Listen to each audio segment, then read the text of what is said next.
What's going on, guys? It's Dave with Dynasty Dorks. We're back. We want to talk about ADP.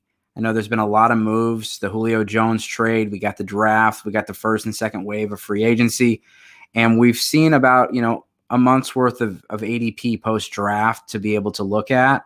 And I brought on one of my favorite experts to really look at where people are at. And just want to ask Mike, are they too high? Are they too low? Or is the value just right? Mike, thanks for coming on the show. Oh, of course. Happy to be here. It's the off-season tour is what I feel like. I'm trying to get on as many guest spots as I can because I know in season it's so difficult for me to try and get away from writing the primer and all that stuff. So I'm happy to be on, happy to talk some football and get to know you a little bit. Yeah, no, I appreciate that. And, Mike, I've been following you for a long time. I listen to your podcasts all the time in season. Like the Sunday recap that you guys do is like, I look forward to that Monday morning. I don't feel like anyone else does that, or, I don't really look into it too much because you guys cover it. And it's great to have that like, boom, Monday morning, because you're still like amped up from all the Sunday games and everything. And your process, I feel like one of my favorite parts about your process is it's consistent. I never feel like I hear two different, angles about the same thing from you. It's always consistency. It's always process over results, and it's easy to understand. And, obviously we don't always get the results that we want, but I definitely agree with a lot of your takes. And that's why one of my favorite parts, about listening to you. Is there any any recent articles or anything you want us to check out? No, man. Thank you for saying that. I appreciate it. The Sunday night conversations I have with Dan, it's one of the most fun conversations I have because it's almost like raw. It's just right there as the game after the games happen. It's before I can dig into all the stats from the primer and do all that stuff. But I like that you said process over results because I wanted to name, like, people know me for the primer now, but I wanted to name that article process over results. But the big wigs at FantasyPros basically said, no, we're going to go with the primer. But I'm happy it went that way because it's probably easier to remember, but I appreciate the sentiment. I guess, every month I put out at the top of June, I'll put one out at the top of July, the dynasty trade value chart for your dynasty audience, just because I think that what differentiates mine from maybe some of the other ones out in the market is that mine it's not a calculator that's going to spit it out. It's actually based on what I do, like in terms of my own trades. I've gone through and figured out what a dynasty draft pick is actually worth. I did an article on that, and the link is in that article where you can go on there. And I think it's 13 years of data now where I go through and I track every single player's career, and not just like yearly finish. I'm talking about every single week of their career. Wow. And did they produce RB1 numbers, RB2 numbers? And when you trade for a late first round pick, whose career does that most resemble? A second round pick, running backs, wide receivers. I split it up so that you guys can get an idea as to who you're looking to trade for. And it basically comes back to the idea in general that most people overvalue dynasty draft picks, but go in there and check it out. It's just something I do every month in order to keep up with the times. Yeah. And when we talk about process over results, can you just kind of explain what that means? Yeah. I mean, if someone told you that you were going to flip a coin, it was going to come up heads 60% of the time, would you pick heads every single time? Yes, you would, because in the end, the process, like, that's the process, right? Like the what leads you to the process to say, this is the most likely to happen. We're going to play that. It doesn't mean you're going to be right every single time, because if you play the results where you flip the coin, it comes up tails, and someone out there, I promise you, my Twitter will tell you that, is that someone will tell you, see, I knew it was going to be tails. Yep. Well, if we did this 100 times, I'm going to beat you 60 out of 100, and I'll take that over the 40 times you're going to beat me. You're not always going to be right, but the idea is that you understand the process, why we play players. Because again, the reason I wanted to call it that was because I write a paragraph on every player from every game. The idea is that I tell you exactly why I think you should or should not play this player, the pros and cons against them. You make the decision from there. That's why I tell people, they're like, oh, you helped me win a fantasy championship. I'm like, I gave you some information and you made those choices. So good for you. Because a lot of times people just want to go with their gut and they want to do things. But the idea behind my work is that it's process over results, and that you value the process behind it. It may not always get the result you want, but in the end, you'll at least understand it. Yeah, like, that one random week that McCole Hardman goes up for 3 touchdowns and 180 yards on 2 catches, and someone's saying, well, why the hell did you not have McCole Hardman in your top 24? Well, Dude hasn't been a top 24 player, pretty much his whole career. Right. And then, then you get Deshaun Watson every first week of the season, he does something, and then you chase the points the second week, and then he does nothing. So, I mean, that's where exactly, like I said, every time I listen to you talk about that, it speaks to what I want. And I want consistency, because that's much more, you can predict that a lot more than chasing the points. Yep. So, so again, let's get into the ADP. And we're doing just simple one quarterback redraft ADP. Christian McCaffrey's your 101, Dalvin Cook 102, 103 is Alvin Kamara. You got Derrick Henry at 104, Saquon Barkley at 105, Jonathan Taylor at 6, Ezekiel Elliott at 7. We got Travis Kelce at 8, Nick Chubb at 9, Devontae Adams at 10, Tyreek Hill at 11, and Aaron Jones at 12. So, Mike, what stands out of those top 12 for you? Jonathan Taylor at 6. I don't get it. I've been saying that, and it's not because I don't like Jonathan Taylor as a player, but why is he being valued as a mid first round player? I mean, I talked about this about early on our podcast. I said that it came up like a month and a half ago. I started looking through things, and once I saw Jonathan Taylor being drafted in the middle of the first round, I'm like, whoa. Has the hype gotten out of control? Because you go back to last year, the first 10 weeks of the season, Jonathan Taylor was the RB19, and people were talking about dropping him. They were saying that he wasn't even startable, that they wanted Nyheim Hines over him. People yelled at me saying, why do you even have him in your rankings at this point? He's droppable. And it was like, I understand that it hasn't been a very good time, but at the same time, keep plugging him in there. The talent's got to come out at some point, right? And then it did. And now people are drafting him as the RB6, 6th overall.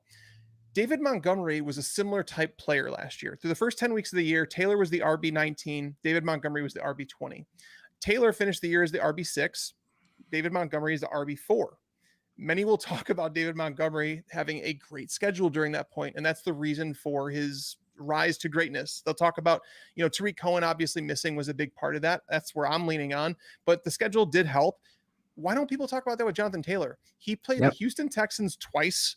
He played the Packers, the Raiders, the Jaguars, and the Steelers. Now, the Steelers are a tough matchup, but they were also decimated by injuries at that point, and they started to allow more and more production on the ground. If you guys remember, Giovanni Bernard scored a couple touchdowns against them later in the season. They weren't the same defense towards the end of the year that they were at the beginning of the year. So Jonathan Taylor's schedule was mighty easy. Frank Reich has told you time and time again he wants this to be a timeshare. Nyheim Hines has a role in the offense. He's going to get a lot of the passing down work. We're expecting Paris Campbell to come back, get some of those targets. Michael Pittman, people are expecting him to take a jump. T.Y. Hilton signed back with the team. Zach Pascal comes on the field for 4 wide receiver sets.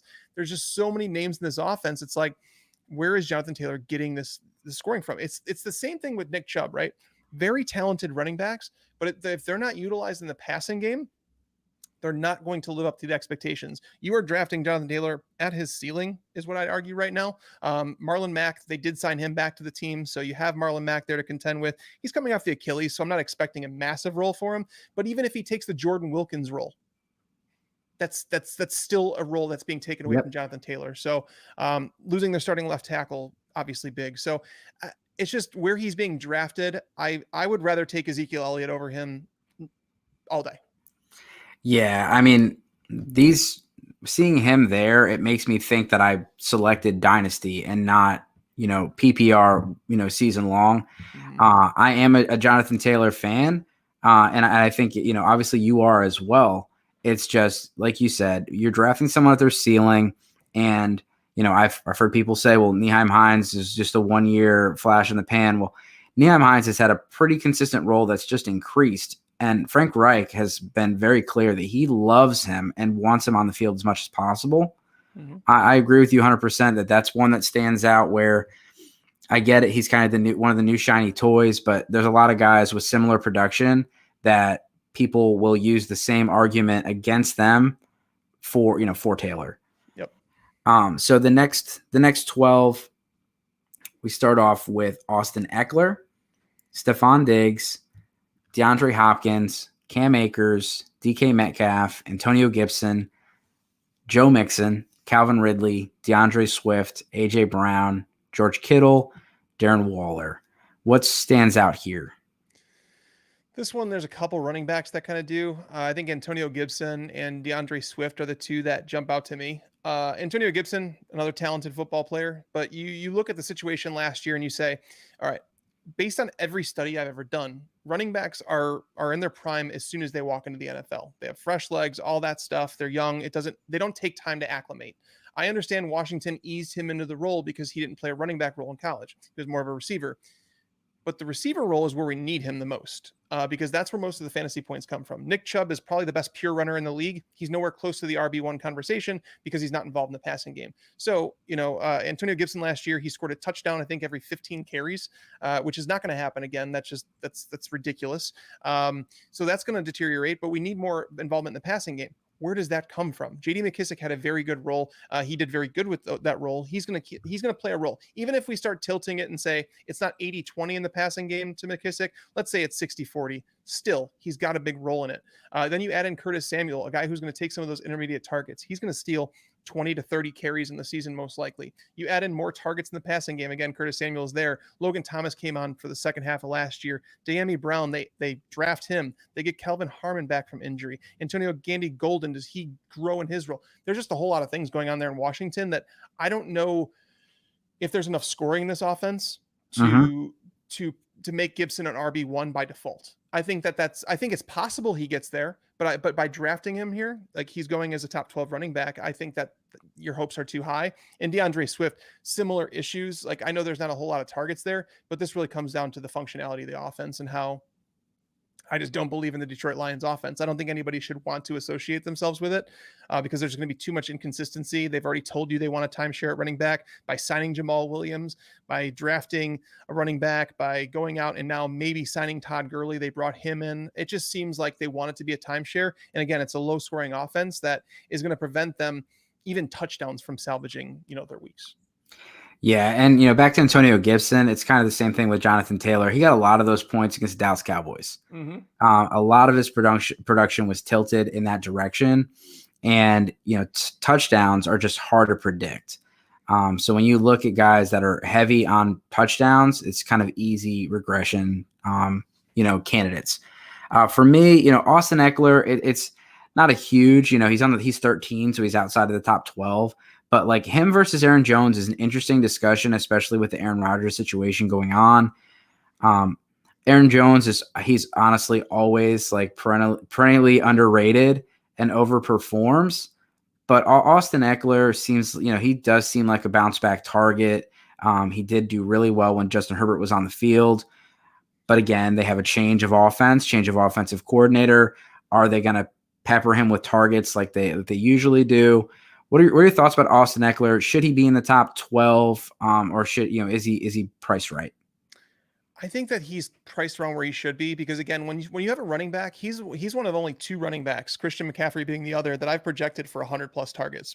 When you get that many targets, you're going to finish very well. We can go back to James White. We can go back to Tariq Cohen a couple of years ago. And both of those guys finished as top 12 running backs in PPR because of the targets they were getting. Austin Eckler is also being mixed in on first and second down. He's not just a third down back. He's put on a lot of muscle over the last couple of years. Yep. Now, can he withstand the beating of the workhorse role? Maybe not.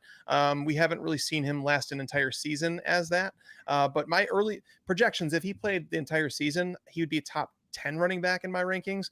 The question is, can he do that? So drafting him as a low end RB1, high end RB2, I'm on board with that.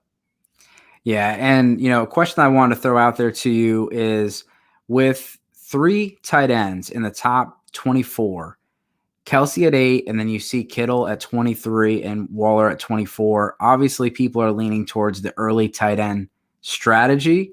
Mm-hmm. Anything stick out with those, or do you think they're properly rated? I think they're around where they should be.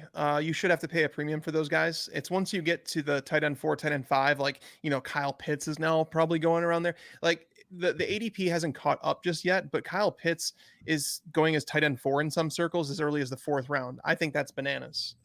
Because again, by drafting him in there, you absolutely need him to be a breakout star in order to justify that price. He's not going to get up to the Travis Kelce level. That's never happening.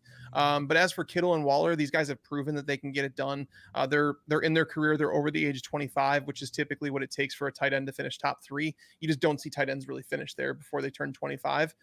So I have no issue with them. And that's kind of where I'm at in drafts now, where this year, it's if I don't get one of those top 3 guys, I'm just going to wait and I'm going to grab, probably someone in the tight end 10 to 12 range. And then I'm going to grab one hopeful later on. Like if you wanted to grab like an Adam Troutman with one of your final picks, just to say, if he pans out, you take one breakout tight end, one safe tight end. So if I got, let's say, for example, Logan Thomas and Adam Troutman, I'd be happy with that combo going out of the draft.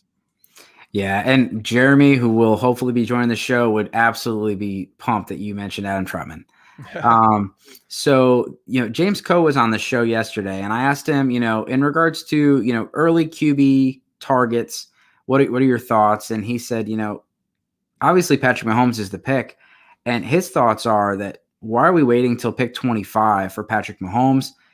And he said, I get it. And you're, some of your, not extremely active home leagues that you can just wait and get all those quarterbacks late.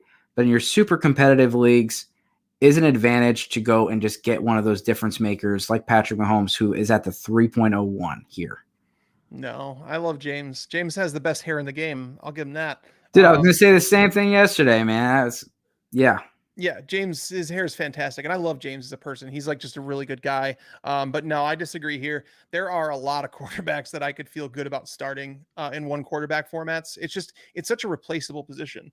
There legitimately, I can make a case for like 22 different quarterbacks that I could feel comfortable starting any given week, including Ryan Fitzpatrick, who, by the way, there's been 2 times in his entire career where he's thrown the ball more than like 510 times. He's finished as a top 12 quarterback both of those years. Now he's playing for Washington with Scott Turner, a guy that's thrown the ball like 600 plus times a year, with Cam Newton, Will Grier, Kyle Allen, Alex Smith as his quarterback. So yeah, I can make the case for him. We have some mobile quarterbacks coming into the league, and Justin Fields, Zach Wilson, Trevor Lawrence, Matthew Stafford now going to the Rams. Is he unleashed? I can go on and on for this. There's so many quarterbacks that you can get as a steal and like legitimately one of your last picks.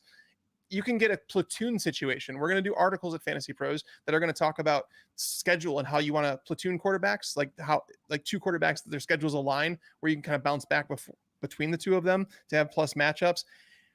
The earliest I would consider Patrick Mahomes as the 4th round. And that's nothing against Patrick Mahomes. It's just more of the fact that there are at least 36 players on the board who I know I'm getting guaranteed production out of if they're healthy, where you can't say that once you get past, the top 15 running backs. You can't say that once you get outside the top 30 wide receivers. That's when it's like you're starting to say, okay, I believe this guy's going to break out. You don't have guaranteed production anymore. At quarterback, I will have guaranteed production. Yeah, and for me, I'm against it as well. I'm kind of obviously every board's a little bit different, but if I can, I would rather go for the mid-round quarterbacks instead of going with Patrick Mahomes. And I want to go early tight end, and you cannot go early tight end and early quarterback and expect to have good running backs and good receivers. Something's got to give. And for me, I would much rather the early tight end and then fade the quarterback until mid than to do the opposite. If I were to get Mahomes and let's say I overpaid for an Andrews or something like that, I would much rather get a Kyler Murray or even a Matthew Stafford or Ryan Tannehill and pair them with a George Kittle or Travis Kelce when I'm stacking it up. Yeah. So to go in the rest of this, like I said, that's our first quarterback off the board. Then you have Josh Jacobs, Justin Jefferson, Michael Thomas, Clyde Edwards-Helaire, Keenan Allen, J.K. Dobbins, Miles Sanders, David Montgomery, Allen Robinson, 2 of your Bears, Terry McLaurin, and then Naji Harris. And then just to throw another shout out to Fantasy Pros, you see the articles on the side. Javonte Williams could be the week 1 starter per beat reporter. And then Joe Mixon, expected timeshare. Those are just interesting for you guys to check out on Fantasy Pros. Mike, what are your thoughts about this? Josh Jacobs at 26, Najee Harris at 36? I don't. No, so part of this is a little weird. So when I first started in the fantasy industry, and I'm not trying to throw shots here, but I'm trying to figure out what's happening with Fantasy Football Calculator. So we've obviously included them as one of the sources here in ADP. And Najee Harris is showing as number 67 overall on that site, which can't be Yeah. right. There's something off on that, and it says that the information is updated, so they need to update that somehow, because Najee Harris isn't going to fall further than like maybe the beginning of the third round, maybe. RT Sports has him at 14 overall, Fantrax at 28 overall in PPR formats. I expect him to go end of the second round. That's basically where I think he's ultimately going to settle, and I think he's a value there. Najee Harris, to me, I did projections. He came out as my RB6 or RB7. I'm not going to rank him there just because, again, he is a rookie. We haven't seen it in the NFL just yet. But again, if you rank Najee Harris as a top 5 dynasty running back, why wouldn't you rank him as a top 10 running back this year? Like, I don't get it, because again, you are in your prime as a running back the moment you walk into the NFL. Like, there's no ifs, ands, or buts. There's no one ahead of him. There's nobody on the depth chart that would challenge him for touches. He's going to have that 3-down workhorse role. He's going to get 18, 20 plus touches per game. There's nothing to worry about with Najee Harris. So him down there, it feels like I'm cheating by saying him. I think Clyde Edwards-Helaire is a value too. It's the classic overreaction. People drafted him in the first round last year. They're disappointed, so they write him off, and that's fine. I'm happy they're doing it, because I'm going to steal Clyde Edwards-Helaire in the third round all day long, because again, that's his floor. He missed 3 full games last year, still finished with over 1,100 total yards. I mean, the guy, I tell people this all the time. A 6-game sample size is not massive, but it's something, right? 6 games is what we had before Le'Veon Bell was with the team. Le'Veon Bell's no longer with the team, but he played 6 games without Le'Veon Bell. During that time, he was the RB11 in fantasy football while scoring just 1 touchdown. Had he scored just 1 more touchdown during that time, I don't think that's too much to ask, to say, hey, he's going to score 2 touchdowns in the first 6 weeks. That's not too much to ask. If he did, he would have been the RB6 during that time. So again, that would have been more like living up to expectations. Once Le'Veon Bell came there, I think Edwards-Helaire fell down to, I think it was like 12 touches per game, which is definitely not going to get it done. But they didn't add anybody this offseason. It seems like they're still locked onto him, where it was more like a convenience thing. Like, Le'Veon Bell came available, let's add him. It's not going to hurt our team. It didn't help. Let's just be honest. But Edwards-Helaire, if you want to go with an early tight end strategy and you're looking for an RB1 in the third round, Edwards-Helaire is someone that I absolutely think can live up to that. No, I love that. And we've been talking about him and hyping him up all off season. I don't know if you know Mung from Fantrax, but he's been on the show. And obviously, they've invested heavily on the offensive line. And then everything you just said, people had this expectation that he was going to, catch 100 balls and he was going to score, 10 touchdowns. And so now they're just like, they're mad at him. So they're putting, hate on him. But I'm targeting him as someone I'm trading. If I can't get Najee Harris in my rookie drafts, I'm trading my draft picks for guys like Clyde Edwards-Helaire, and I've been successful in doing so. And that's what I'm doing. I don't necessarily love Travis Etienne or Javonte Williams. He's still super young, and he's on the best offense in the league. So I think he's a buy right now. As far as anyone else that's on here, anyone else stand out in this pile? I mean, Josh Jacobs being an RB15 and 26 overall is bananas. There. That's low hanging fruit for sure. And so you do think that do you think he's still an RB2 with the Drake signing, with the offensive line changes? He's an RB2, sure, but I wouldn't take him in the top 3 rounds. Like, he's someone that it's like, okay, if you get him in the 4th round, 5th round, I'm okay taking him there. And I have gotten him in the 5th round. That's why I think it's crazy to see his ADP way up there. Because a lot of times I'm getting him around the RB22 range. That's where he's typically fallen to me in like some best ball drafts that I've done. So I don't love Josh Jacobs. I take that back. I don't love the situation that he's in. I don't like the Raiders play callers, basically.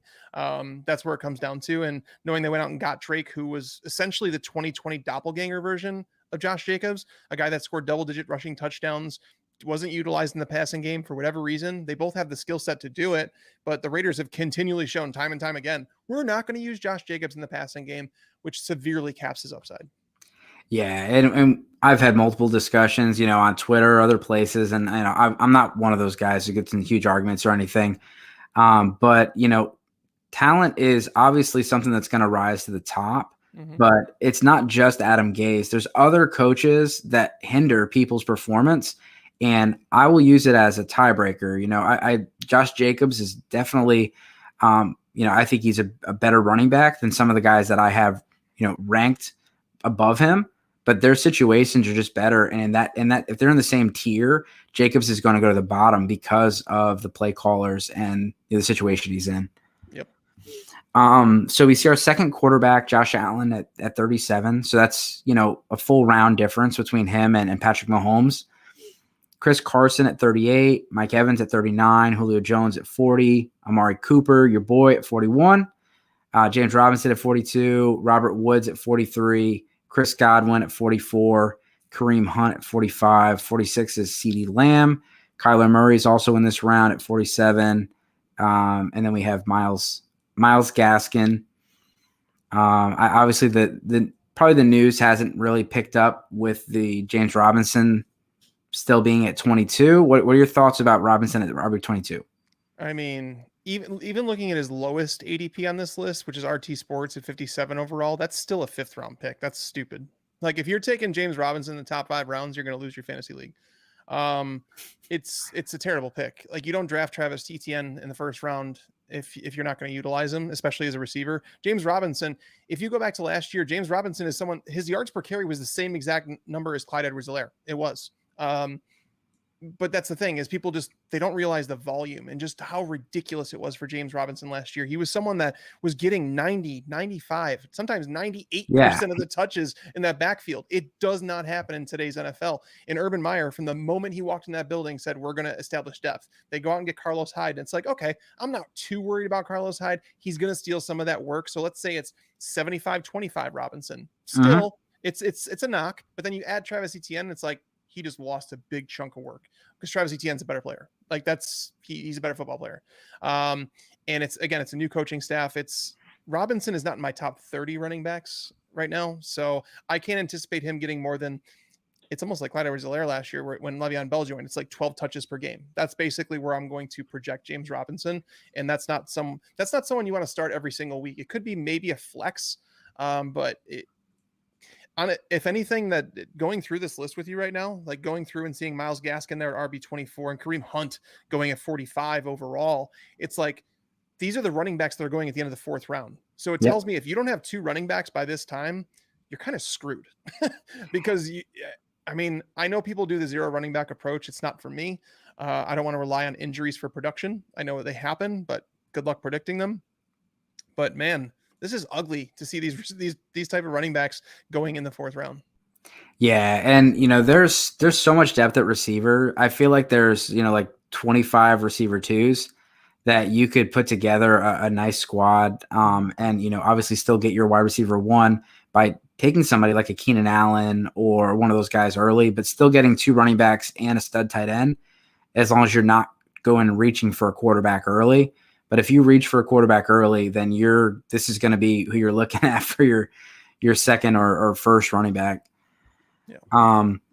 Yeah. I think for me, that's something I've talked about on Twitter this week was just like, who do you pick between Kareem Hunt, Myles Gaskin, and we're going to get to a couple of the other guys because they haven't come up yet.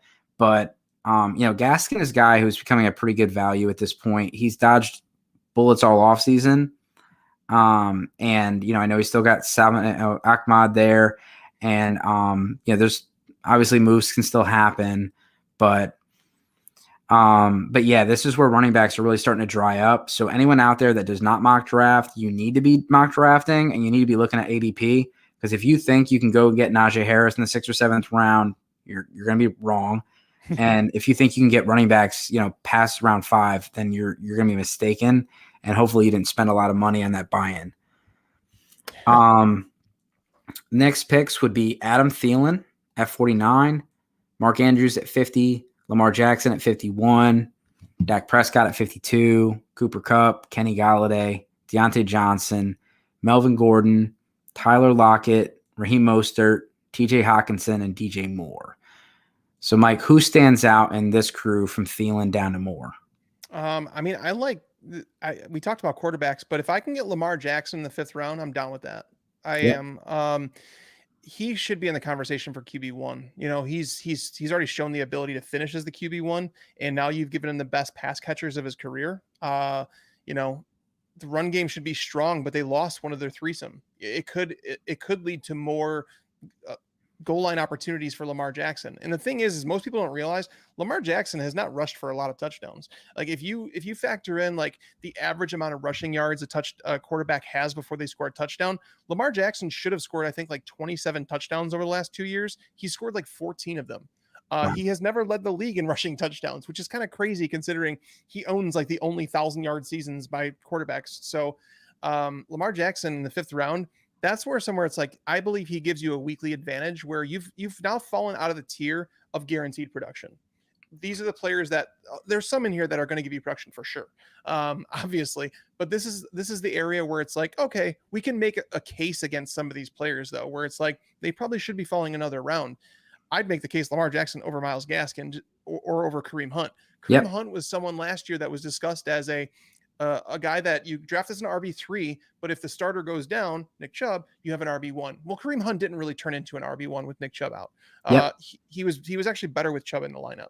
So there's like conversations we can be had. So when you get to the 5th round, that's where I'm okay taking an elite, and he better be an elite quarterback. The only ones that I would consider there, you know, Patrick Mahomes, Lamar Jackson, Josh Allen. I guess you could put Kyler Murray in that conversation, but I would still rather have Lamar Jackson than Kyler Murray. But yeah, that's basically in this territory. That's the player I'd mention. Because again, you get to a lot of these players, you can make a case against a lot of them, including like Kenny Galladay. Galladay's a weak one for me because Galladay, he's at wide receiver 21 here going in the 5th round. This is the part in the draft where I don't want to call Galladay a bust, because if you're getting him here and if he doesn't pan out, like let's say he finishes the wide receiver 35, it's not going to lose you your fantasy league. So I don't want to tell people you must avoid Kenny Galladay in the 5th round. But if you were thinking about taking him in the 4th, that's where it's like you're going too far. It's like danger zone because Daniel Jones has been not very good. I have articles coming out that'll back all that stuff up because I like Galladay the player, but all of a sudden it's very crowded in New York. And again, they don't have a quarterback that's shown the ability to support multiple fantasy options. So that he's the interesting one to me because I do believe in Galladay's talent. I just don't really love the situation. Yeah, and for me, Mark Andrews at 50 and TJ Hockenson at 59, I would much prefer for Hockenson. Andrews, you know, he's really benefited from not having a lot of competition as far as pass catchers. There's not a lot, even if they say they're going to improve the passing, even if it goes up a smidge, there's still a lot more people eating off the plate. And I just, again, like if you miss out on the big 3, I would go Hockenson next, but I would not overpay and get someone like Mark Andrews here when you can get TJ Hockenson later or like Dallas Goddard later on. And I would much prefer Lamar Jackson, Dak Prescott in this territory. Like you said, these are the middle round quarterbacks that I'm talking about. This is where it starts. Where you can get these guys and still, you know, get stud running backs. When you get Mahomes early, then you're sacrificing that stud running back, and you end up with Raheem Mostert as your number 2. Yeah. One thing you've mentioned this before on the show, and I always kind of try to mention it, but then I don't know the exact quote, so I don't say it. When you talk about targets versus carries, how much is a target worth versus a carry? Yeah, it's like weighted opportunity. I use this for DFS a lot because basically you're following opportunity and that's all you're really looking for when it comes to like running back position. And targets are worth 2.5 times what a carry is in a PPR format. So that's why targets to me are so important. And it's the reason that guys like Josh Jacobs, I won't draft him. Like last year, Jacobs was considered like a late 1st round pick. I said, I'm not touching him there. I like Josh Jacobs as a talent, but if he's not being utilized in the passing game, it doesn't matter. Because he can't reach those heights. Will he have weeks like week 1? I'll never forget it. People were telling me, you're a moron. You didn't want to draft Josh Jacobs in the 1st round. And because he had like a 3 touchdown game against Carolina. Well, from that point forward, it wasn't so great because he didn't score 3 rushing touchdowns every single game. But what it does is like those targets provide you with a fantasy floor. And that's what you're looking for in terms of like when I talk about DFS on a weekly basis, I'm just looking for weighted opportunity. So again, a target is worth 2.5 times what a carry is in PPR formats. No, thank you so much. Yeah, that's one of my like things that I think about when I look at guys like Nyheim Hines versus, some of the guys that we're talking about right now that are, you're taking them in the 5th or 6th round and you're hoping that they fall in the end zone because they're not getting a lot of pass production. They're in a committee backfield. And so it's a little dicey. Go to the next crop. And we have another quarterback, Justin Herbert at 61, Brandon Ayuk at 62, Chase Edmonds at 63, Mike Davis, Russell Wilson, Aaron Rodgers, Odell Beckham, Ronald Jones, David Johnson, T. Higgins, Chase Claypool, Cortland Sutton. Mm-hmm. So one thing I'm noticing is Deshaun Watson has not been mentioned yet, and I'm not going to ask you to talk about that because that's too touchy of a subject. I don't think he's playing this year. But yeah, that's kind of what I wanted to talk about was just like if he's on the board versus these other guys, like obviously I'll take him over Derek Carr if I'm talking like late, but I'm not taking him over any of the guys that we've mentioned already. Right. Yeah. I mean, even if he was only granted a 6-game suspension, which seems probable, I think minimum's 4-6 games. You can't afford to hold on to a player like that. We talk about running backs that you can't hold on to running backs that are going to be on the shelf for 6 weeks unless you have like an IR spot. It's the same thing with a quarterback. It's such a replaceable position. And it's the reason that Patrick Mahomes is devalued. Yes, he's probably the best player in the game of football right now, but it doesn't mean that he's not devalued because of the position he's played. So the same goes with Watson. And honestly, that team is a crapshoot. Losing Will Fuller, that's going to hurt the running backs. I have no idea what the hell that team is doing. It's almost like they're purposely putting together a team of replacements. I don't know if they win a game this year. And Vegas had them as the most likely to go 0-17 now. And Davis Mills was their first overall pick this year.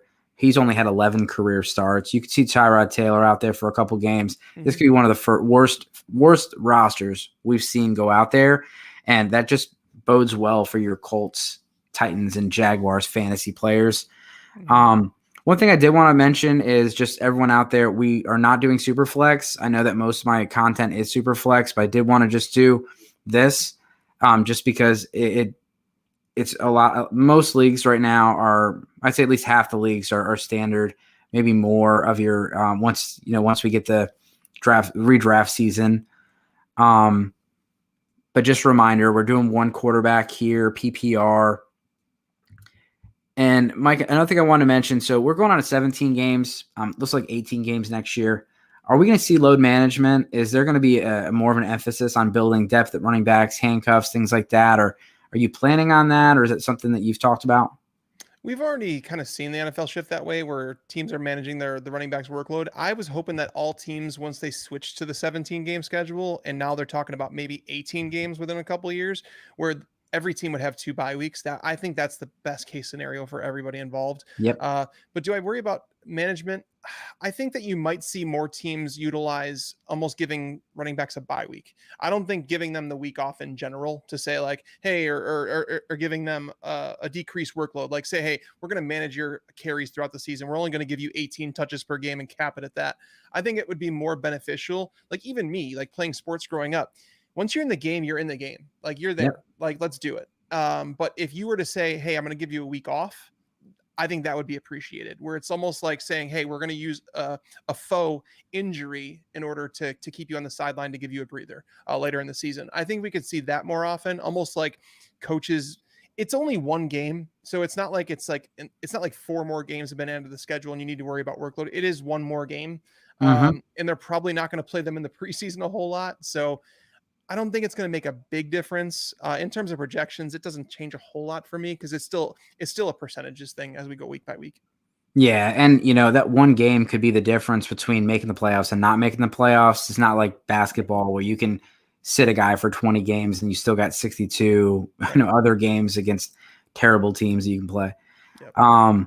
So with this crew, is there anyone that stands out? Chase Edmonds, Odell Beckham is there coming off of an injury. Cortland Sutton coming off an injury. Anyone here that stands out to you? I love Beckham here this late because, again, I talked about Galladay being at the point where it's almost like teetering on the point where it's like you don't want to risk your fantasy season to draft someone there. It's almost like A.J. Green last year where I said, hey, I liked A.J. Green last year. I'm not even ashamed to admit it. I said, if you get him in the 7th, 8th round, and he doesn't pan out, you're not losing your fantasy league because you drafted AJ Green. Let's be real about that. So it's the same thing with Odell Beckham. When Odell Beckham's been on the field, he's been fantastic. The question is, can he stay on the field? You're not going to lose your fantasy league because you drafted Odell Beckham near the 70th overall player. That's not going to happen. So I do like getting him there as a wide receiver. Mike Davis is a value right now. Mike Davis this year, again, he's going as the 64th player off the board, as RB 28. Reminds me a lot of David Montgomery last year. Where I wasn't drafting David Montgomery thinking I was getting an RB1. It was more like, hey, I'm drafting this guy at his floor.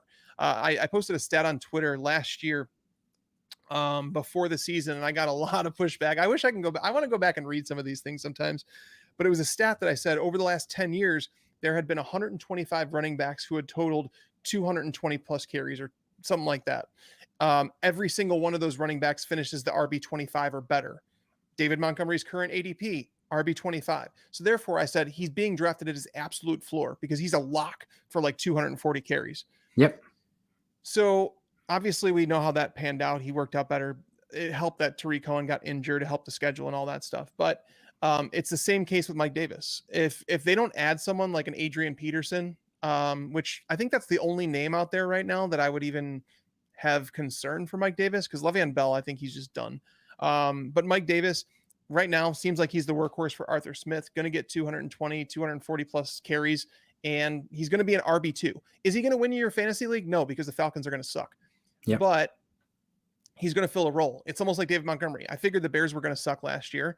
He still played a role. And if you want to take that late running back approach, and if you want to get a running back in the 6th round, if you can get Mike Davis in the 6th round, I would tell you that's fantastic as a flex. Yeah, and we're going to start getting to the conversation of some favorite late round targets. And we'll kind of wrap that. You'll do that as a wrap up. But yeah, I think, we're starting getting the conversation of these are some guys that have, really good value and can offer, high return based on what you're paying. The next crop of guys starts with Juju at 73, DJ Chark at 74, Leonard Fournette, Will Fuller. Remember, he has a 1-game suspension, 1 game remaining from his suspension. Noah Fant, Tom Brady, Deebo Samuel, Logan Thomas, James Conner, Kyle Pitts, Damian Harris, Tyler Boyd. What stands out in that crop? This is bananas to me. It's almost like people start reaching for tight ends just because they feel like they have to start reaching for tight ends. Noah Fant, surrounded by tons of pass catchers there. It's going to be difficult for him to live up to that tight end 6 price tag. Kyle Pitts is moving up draft boards. I know it says tight end 8 here, but you can see RT Sports is on top of this one. He's going 49 overall in theirs, whereas Fantrax and Fantasy Football Calculator have him 102, 103. So I think it's more likely you see Kyle Pitts in the 4th, 5th round area. That's where he's going now. So he's obviously, if you were able to get him at 82 overall, I'd be like, yeah, sign me up. I'm cool with that. But it's almost to the point where it's like quarterbacks, right? People start just reaching because they feel like they need to fill out their starting roster. You don't have to. You can wait at quarterback. Again, Tom Brady at QB9. I mean, Tom Brady had a hell of a season last year. And what did he finish? QB8? QB7 maybe? Like, it wasn't like over the top. So again, you're drafting him towards his ceiling because he has no mobility. Why are you reaching on a player like him when you could wait? And again, you could wait multiple rounds to get fantasy viable quarterbacks. You could stream week to week. So that's basically what I take away from this section, is that tight ends, people are reaching, quarterbacks are reaching just because they want to fill out their starting rosters. But I also see guys like James Conner. Why? I was going to ask you, James Conner versus Chase Edmonds the round ahead. Do you have any interest in either of them or a preference? Edmonds 100%, because Edmonds, like, at least there's some unknown with Edmonds. Like, when he's gotten an opportunity with Arizona, he's done pretty well. In order to do well with Arizona, you have to be able to catch the ball out of the backfield. Kenyon Drake was a disappointment last year because he wasn't utilized, and James Conner hasn't shown the ability to stay healthy. Honestly, Conner's going to have the 1-2 down role. That's the best case scenario, like absolute best case scenario, which I don't think is the case. Damian Harris is going after James Conner, who is the 1-2 down back for New England. And if they go away from Cam Newton and go to Mac Jones, it's going to present tons of opportunity for Damian Harris. So, James Conner there at 81 over, it makes no sense. Yeah, and it does seem like RT Sports is the most updated. They got Kyle Pitts at 49. They got Travis Etienne at 47, which is, we had the James Robinson conversation earlier. And then you see, Tyler Boyd, where he's at 100 when the others have him in the 70s. So Yeah, Damian Harris, that's a good call. And then exactly what I was talking about. I would much rather DJ Chark than Noah Fant when I know that I can go get Dallas Goddard later on, or someone like that, Irv Smith. I don't like paying up for a moderate upgrade. Like, I don't see Noah Fant that much more or even more than Dallas Goddard, and you're going to get a much better value in my opinion. The next crop is Travis Etienne at 85, Jalen Hurts at 86, Kenyon Drake at 87, Robbie Anderson 88, Joe Burrow 89, AJ Dillon at 90, Brandon Cooks, Jerry Jeudy, Hunter Henry, Matthew Stafford, Jamar Chase, Nyheim Hines. We see a huge difference there for Chase. What are your thoughts on this one? Hunter Henry, why? I don't know. I don't know why Hunter Henry is still going above Jonnu Smith. I don't get that at all. Hunter Henry's been a product of volume, pure volume. Hasn't been particularly efficient with his volume, just pure volume. So when you start taking that away, I'm worried about him. I don't have him in my top 15 tight ends. So to see him going as tight end 9 is kind of ridiculous. You're getting into the point where it's like, okay, you're talking about backup running backs. So AJ Dillon, whatever. Hines and McKissick, those are PPR backs that you can kind of plug in. They're not going to win you a fantasy championship. But again, if you're going with a zero running back approach, you need some players that you could plug in your lineup. These are the guys. Yep. This is wide receivers. Honestly, this is where I'm seeing value at wide receiver. So you're not stuck taking tight ends like Hunter Henry. You're not stuck taking quarterbacks like, Joe Burrow. It's not to say that Burrow's bad or anything like that. But I'm saying you're not stuck taking handcuffs. You're taking actual football players that are really good at the game. Tyler Boyd, good football player. Robbie Anderson blew the doors off projections last year. Brandon Cooks, continually a top 24 wide receiver, regardless of how we feel about him.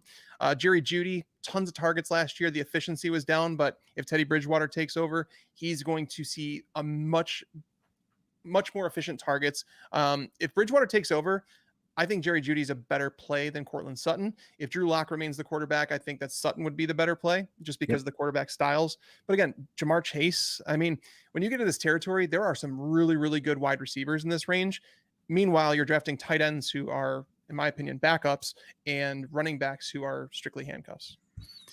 Agree completely. We talked earlier about Matthew Stafford. He's one of my favorite late round targets.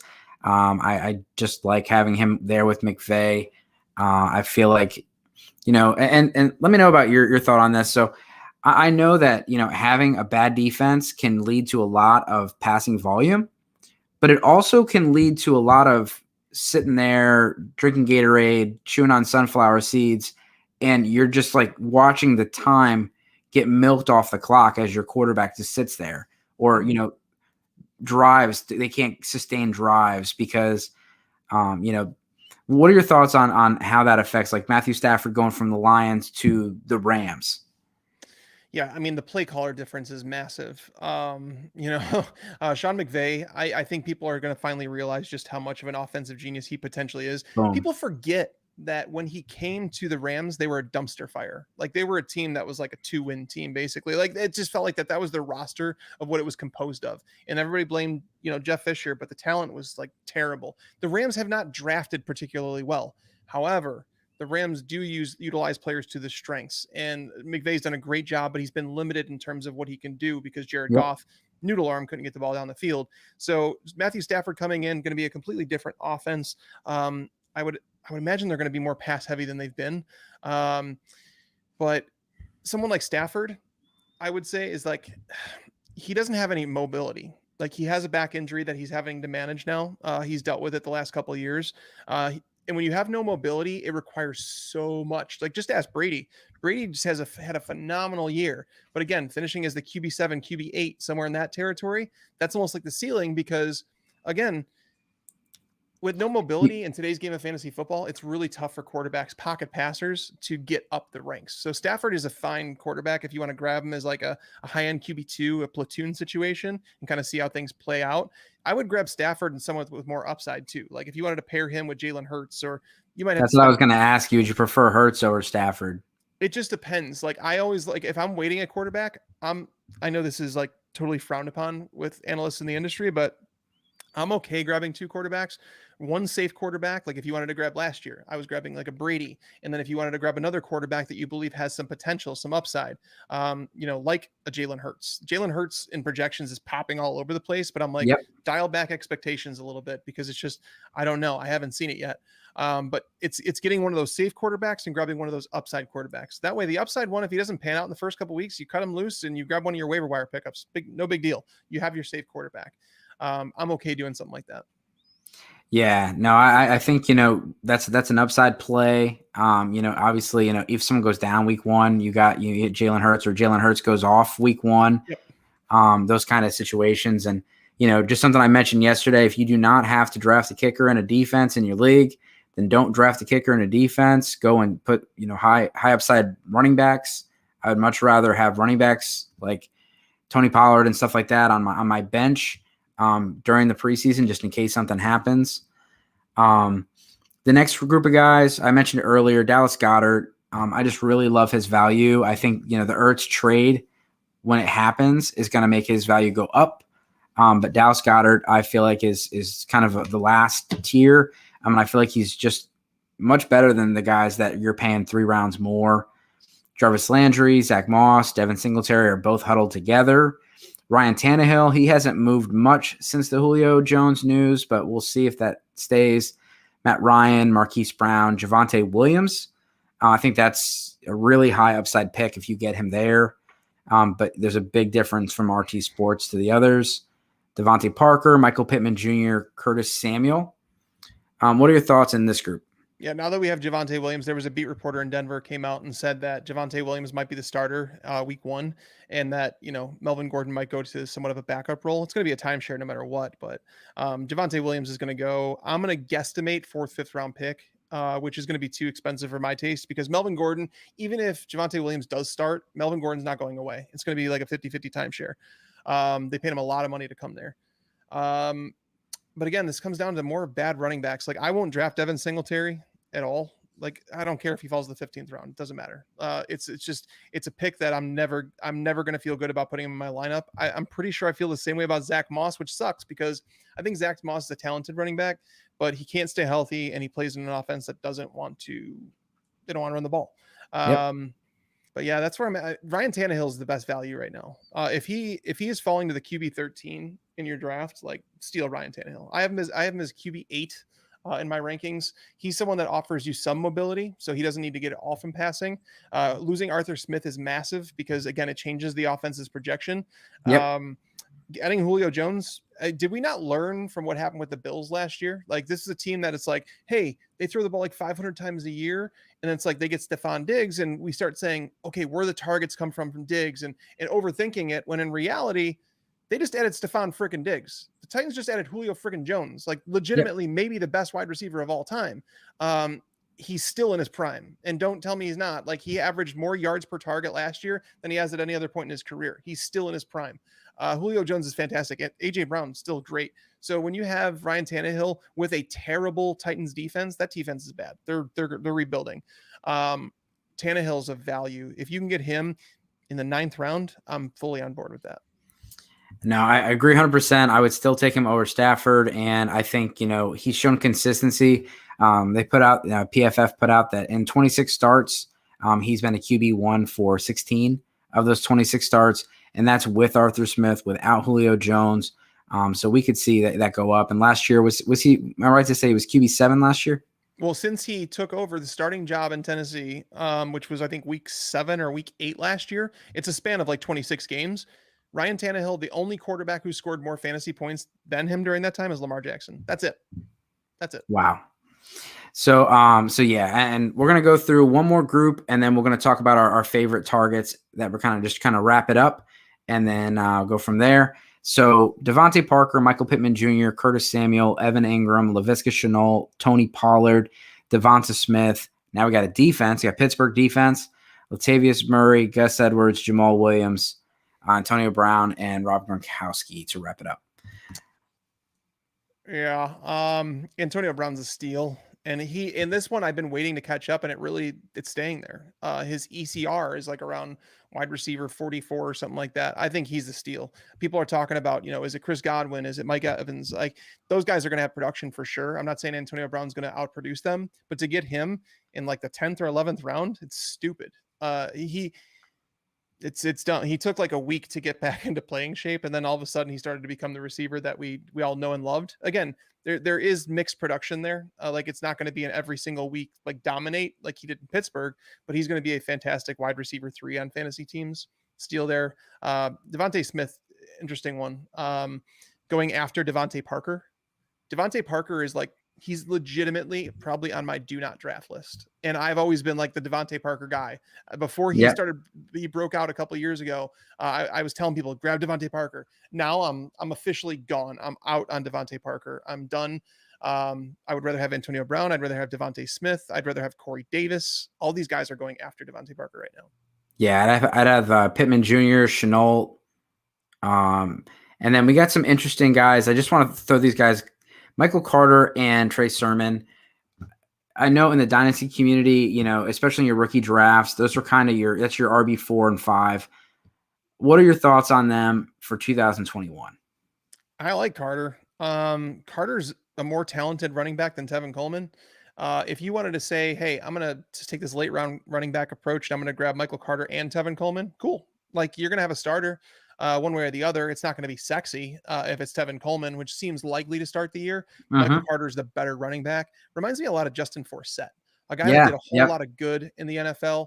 Like, he jumped from team to team, but he was a role player. But then when he finally got an opportunity with the Ravens and the Seahawks, he performed, and he was like an RB2, like a solid RB2 with a lot of RB1 weeks. So I think Carter can be a similar type player. I like him quite a bit. So and I'll say this out loud. NBC Sports Edge does put a lot of clickbait headlines, but just because I have Mike Tagliere on the show, it says Matt Nagy insists that Andy Dalton will be the starter week 1. Fact or fiction? Matt Nagy's he's a stubborn guy, and it sucks because, like, I was rooting for the best for the Bears when they got him. I was happy with the hire. But as time has gone on, Nagy has turned into a coach that it's almost like an ego thing where it sucks because this first year, I remember the first press conference he had with the Bears, someone said, what are your expectations for this team? And he goes, that's really an unfair question, just because I haven't really got into the building to figure out, what each player's strengths are and, how I can build my team around them. Ever since that time, he's turned into a coach like forcing players into roles and like, when certain players come on the field in certain packages, exactly the play that's going to be called. And now it's saying Andy Dalton. Why not say the thing you should be saying is saying, I'm going to put the best damn football player on the field. How about that? Yep. That's what I'd say as a head coach. That's what he should be saying. That's what Pete Carroll was saying when they brought in Matt Flynn on a big free agent contract. When they drafted Russell Wilson, he said the best player will play. And Russell Wilson won that job, rightfully so, and became, he's a Hall of Famer. I think the Bears can hope the same for Justin Fields, but if they're stingy, here's the only defense that I have for Matt Nagy on that. I wouldn't want to put Justin Fields out there week 1 against the LA Rams in primetime in LA either. I think it's a terrible matchup. It's a terrible way to get your career started in terms of a confidence level. So if you want to start Andy Dalton week 1, let him get obliterated by that Rams defense. Cool. I got it. But you better put Justin Fields out there for week 2. Yeah, I looked at the last 3 draft classes, and anyone drafted in the first round started by week 8, and half of them started by week 2. I know some of them were due to injury. Half of them, the only one who doesn't start. Jordan Love was the only one in the last 3 years that did not start by week 8. And then Tyrod Taylor was he was the one that was replaced on 3 of those scenarios with Josh Allen and the others, Justin Herbert and Baker Mayfield. So, Mike, you've been a great guest. I just want to run through just real quick your favorite late round targets. Let's start off with quarterback. Oh man, this one's tough because it's like it's trying to find the late round target and what justifies that, right? Like Jalen Hurts, does he fall into that? Because some people are willing to take him as like a top 10 quarterback, but in others he's falling to like QB 14. He would be my top one if I had a choice, but if you want to go further down the draft board, I'd say Trevor Lawrence. I mean, nice. He's he's considered a generational quarterback. He has mobility. He's someone that I can absolutely see in year one rushing for 400 yards and a handful of touchdowns. That can happen. So when you add on passing on top of that, it could be a very Justin Herbert like year one. He has the options in the passing game. Like he has plenty of options to throw to. So Trevor Lawrence is definitely someone that if you want to grab like Ryan Tannehill and then grab an upside option like a Trevor Lawrence, I'm more than okay with that. Yeah, I was expecting you to say Ryan Tannehill, so I like both of those picks. Let's go to running back. Late round running back target. Late round running back. Late round for running back is a little bit of a different story than quarterbacks. Right. So yeah, you're not going to say draft Tony Pollard as a starter. Michael Carter would be the one that I would go to say that he's probably the late round running back that you could probably get production out of more often than not, at least flex production with potential to get into the RB2 conversation. Michael Carter would be the one. Yeah, and for me, if you do go running back heavy and then you start filling other positions, if you can get Mike Davis in the 5th or 6th round as your third running back, I do think, like Mike said earlier, he could be your RB2 just based on volume alone. But I think that really solidifies your RB room, and then you can really focus on other things. But Mike Davis he's a really good value at this point. Wide receiver, Mike Williams. Mike Williams is didn't expect that one. Yeah, Mike Williams is the guy I'm going towards, because like when you're starting to look for a potential breakout candidate that you can get later in the drafts, because I'm not looking for a guy like a Jarvis Landry. I'm looking for a guy that I can draft, that I can have my bench and say, hey, if this dude's popping off, I could throw him in my starting lineup. Mike Williams already has a 1,000-yard season under his belt. Mike Williams already has a 10-touchdown season under his belt. He's now tied to what is arguably the best quarterback of his life, because again, Phillip Rivers was towards the end of his career. Phillip Rivers is borderline Hall of Famer. I'm not saying Herbert is past him, but I'm saying where Mike Williams got Phillip Rivers in his career, I think he's in a better place with Justin Herbert now. There's not a lot of competition for targets there in LA. Everything aligns for Mike Williams to just have a true breakout season where everything kind of comes together as long as he stays healthy. So 2 guys that I wanted to throw out there as a potential breakout candidates, Michael Pittman, Laviska Shenault. Do you like both of them, or do you have a preference? I would prefer Paris Campbell instead of Michael Pittman in a way, just because of the way that things align with that offense, the way Carson Wentz has targeted receivers throughout his career. But as for Laviska, that's a tough one. It's so incredibly tough because I think about Urban Meyer and what he's done since he got there. Okay. It's like you have DJ Chark, who's already flashed, true potential, true wide receiver 1 potential. You have to assume that he's the number 1 there, right? Like you do. You have Marvin Jones, who they brought in free agency. So that was clearly a priority signing. You could say, well, it was for veteran presence. You don't pay them the money. You don't pay them the money they did without doing that. You grab Travis Etienne in the 1st round of the draft and say that we're going to line him up as wide receiver a lot of the time. And then all of a sudden it's like you have Laviska, who flashed as a rookie. He dealt with some injuries. He's had injuries throughout his career. That was a knock on him. But it's like, where are these guys playing? Because Laviska, we were thinking when Marvin Jones was signed, it's like, okay, Marvin Jones, DJ Chark, and then you have Laviska in the slot. And then it's like, well, no, we're going to use Etienne there. So it's, I don't know. Yeah. Speaking of Paris Campbell and the Paris Campbell kind of role, it's people kind of dreamed of Laviska in that. Yeah, basically. Yeah. So that's where it's like, I'm so torn on Laviska because I think he's talented and I obviously love him being tied to Trevor Lawrence for his career.